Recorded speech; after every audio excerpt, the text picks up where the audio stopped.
So trying to capture George historically was sort of difficult for various reasons, because the sources were either kind of reacting against him or just sucking up to him, basically. It's quite difficult.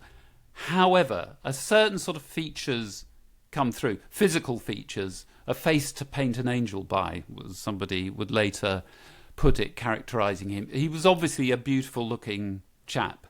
And I have to say, Nick Galitzine, who plays him in Mary and George, fits that to a T, along with many of the other characteristics. I mean, so charisma, people wanted to be with him. They liked him. One of the things about him, even when he was at the height of his powers and he was doing things people got really angry about, he seemed capable of a kind of modesty. He would react, not... He sometimes did get angry himself, but he would react by being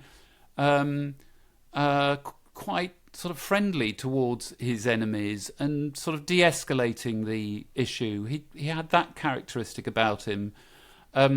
He also was quite fragile. His health was very fragile. His mental health was very fragile. So, I mean, there are various episodes when he's described as having sort of frenzies of the brain that meant that he had to take himself away from court and just disappear for a while. That happened on a few occasions, certainly at various key times of political tension as well, so it might have been related to that.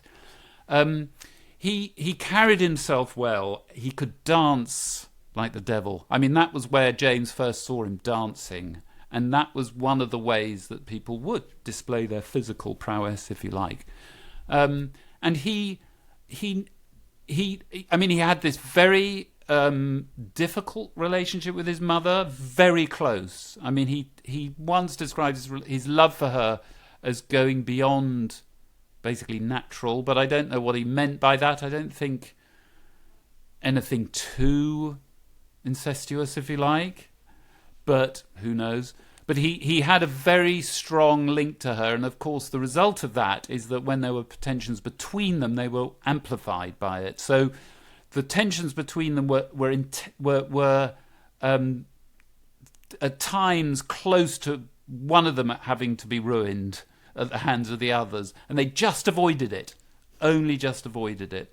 So that essentially is what George was like, and I think it was the combination more than anything that made him such a powerful and appealing character in court.